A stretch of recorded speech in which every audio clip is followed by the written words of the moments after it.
राम राम मंडळी. मी सचिन संघवी आपल्या daily pulse चॅनलवर सर्वांचे मनपूर्वक स्वागत करतो. आज आपण बोलणार आहोत म्युच्युअल फंड व अल्गो ट्रेडिंग फ्रॉड बद्दल. लवकरच परत येतो.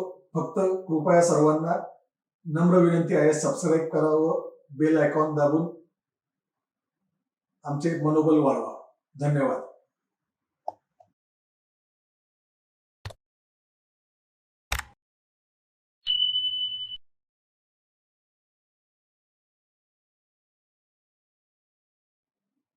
नमस्कार. ब्रेक नंतर पुन्हा आता आपण विषयाला सुरुवात करू.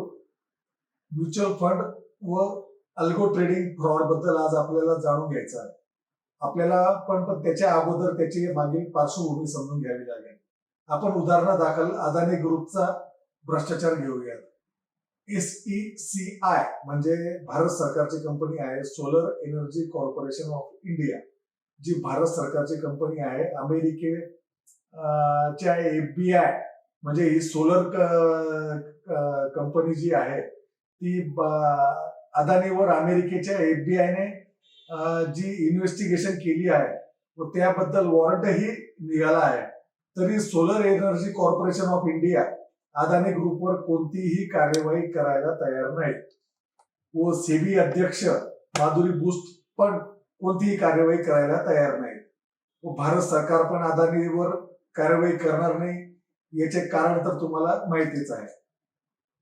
आता म्युच्युअल फंड व अल्गो ट्रेडिंग फ्रॉड बद्दल याचा कुठे संबंध येतो याबद्दल तुमच्या मनात प्रश्न निर्माण होत असेल तर ज्या वेळेस अदानीवर आंतरराष्ट्रीय संकट आले, म्हणजे हिंडनबर्ग पासून ते हल्लीचे FBI वॉरंट पर्यंत, लगेच शेअर बाजारात तात्पुरते अदानीचे शेअरचे भाव काही कमी होतात व काही दिवसातच कोणीतरी एक अदृश्य शक्ती असते जे त्याचे भाव पुन्हा वाढवण्यास मदत करते.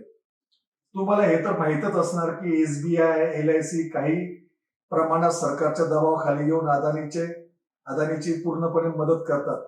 पण तुम्हाला माहिती आहे का, भारतात आता अनेक म्युच्युअल फंड कंपनी येत आहेत किंवा ऑलरेडी आहेत ज्यांच्यावर संपूर्णपणे कंट्रोल सेबी व सेबी अध्यक्ष माधुरी बुस्टचाच असतो व तीही अदानी भ्रष्टाचारात गुंतलेली आहे. ती ह्या म्युच्युअल फंड कंपनीवर दबाव आणून अदानी ग्रुप मध्ये गुंतवणूक करायला भाग पाडते व अदानीचे भाव वाढवण्याचे काम करून देतात व अदानी त्याच वाढलेल्या शेअरचा भाव दाखवून अधिकाधिक फायनान्शियल इन्स्टिट्यूट कडून कर्ज घेत असतो. एके दिवशी अदानीचा फुगा हा 100% फुटणार व तो फुटणार म्हणजे फुटणार. त्यावेळेस या म्युच्युअल फंड कंपन्या गोत्यात येणार. दुसरी गोष्ट, म्युच्युअल फंड कंपन्यांमध्ये पारदर्शकतेचा पूर्णपणे अभाव असतो. ते केव्हा कोणत्या कंपनीचे भाग भांडवल खरेदी करतात व काय भावात घेतात व काय भावात विकतात किंवा ते केव्हा विकतात हे कळूच देत नाहीत. इथेच सर्व झोल आहे. आता माझी भूमिका तुम्हाला समजावून सांगण्यासाठी काही गोष्टींची आठवण करून देतो. मागील काही वर्षात म्हणजे लगभग 10 वर्षापूर्वी महाराष्ट्रात अनेक पतसंस्था, सहकार क्षेत्रातील बँका बुडाल्या होत्या. आठवत आहे ना? तर त्या पतसंस्था का बरं बुडाल्या होत्या? तर त्या पतसंस्थांनी असाच गरिबांचा, मध्यमवर्गीयांचा पैसा त्यांच्या संस्थेत गुंतवायला लावला. निरनिराळे तुम्हाला आमिष दाखवले, त्याचे प्रलोभन दाखवून त्यांनी त्यांच्या बँकांमध्ये, पतसंस्थांमध्ये तो पैसा गुंतवला.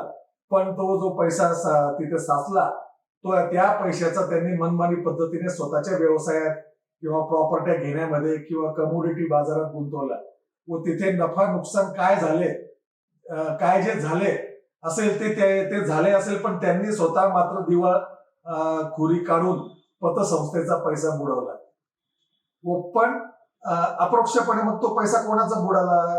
तो जनतेचाच बुडाला. तिथे जे ठेवीदार होते त्यांचाच पैसा बुडाला, गरिबांचा बुडाला, मध्यमवर्गीयांचा बुडाला. म्हणजे ते फसले कोण? शेवटी मध्यमवर्गीय व गरीब लोक. श्रीमंत लोक तर त्यातून बाहेर निघून गेले. म्युच्युअल फंड कंपन्या भांडवल शाहीचे त्याच पतसंस्थेचे ऍडव्हान्स व्हर्जन आहे, हे लक्षात ठेवा. त्यामुळे सांभाळून जरा जे काही म्युच्युअल फंड कंपन्यांमध्ये गुंतवणूक करत आहात त्यांना ही खेळी समजून घेणे फार गरजेचे आहे. कारण ही एक म्हणजे भांडवलशाहीला फक्त जनतेकडून पैसा काढून घ्यायचा आहे. गरिबांचा पैसा, मध्यमवर्गीयांचा पैसा, पेन्शनर लोकांचा पैसा, जो काही असेल ते जे स्मॉल सेव्हिंग करतात तो पैसा त्यांनी काढून घ्यायचा आहे म्युच्युअल फंड मध्ये व ते त्याच्या मार्फत ते त्यांचा मनमानी कारभार करत असतात. आता आपण येऊ अल्गो ट्रेडिंगवर. अल्गो ट्रेडिंग बद्दल ही समजून घेऊया. अल्गो ट्रेडिंग मध्ये पण बाजाराचे चढ उतार, शेअर भावांचे चढ उतार दर सेट केलेले असतात. ते फक्त रोबोटिक पद्धतीने काम करतात. कॅन्डल वगैरे अशा फेक नॅरेटिव्हवर ट्रेड करत असतात. बाजाराच्या सेंटिमेंटशी किंवा मोमेंटमशी त्यांचा काहीही काळी मात्र संबंध नसतो. त्यामुळे या रोबोटिक पद्धतीने ट्रेडिंग करणारे देखील एक दिवशी चांगले गोत्यात येतील. हे लक्षात ठेवा. ही सर्व भांडवलशाहीची खेळी आहे, मध्यमवर्गीय व गरिबांचे पैसे हडपण्यासाठी. त्यामुळेच सांगतो, जरा आता काळ वेळ फार वाईट आहे, जरा सांभाळून राहा. आता तुम्ही विचारणार की मग गरिबाने किंवा मध्यमवर्गीयाने गुंतवणूक करायची तर कुठे करायची? आता माझं तर स्पष्ट मत आहे की जिथे केंद्र सरकार किंवा कोणत्याही सरकारी तंत्राचा संबंध येत नाही अशा ठिकाणीच सध्या गुंतवणूक करा. भारताची अर्थव्यवस्था ही फार कोलमडलेली आहे, कधीही काहीही होऊ शकतं. त्यामुळे तुम्हाला तुमचा पैसा जर वाचवायचा असेल तर अशा ठिकाणी गुंतवणूक करा की जिथे सरकारी तंत्राचा काहीही संबंध येत नाही. ते तुम्ही सांभाळून करा. आजकाल पैशासाठी लोक काहीही करायला तयार आहेत आणि भांडवलदार तर काहीही करायला तयार आहेत. त्यामुळे जे कराल ते जपून करा हीच नम्र विनंती. नमस्कार, मी सचिन संघवी.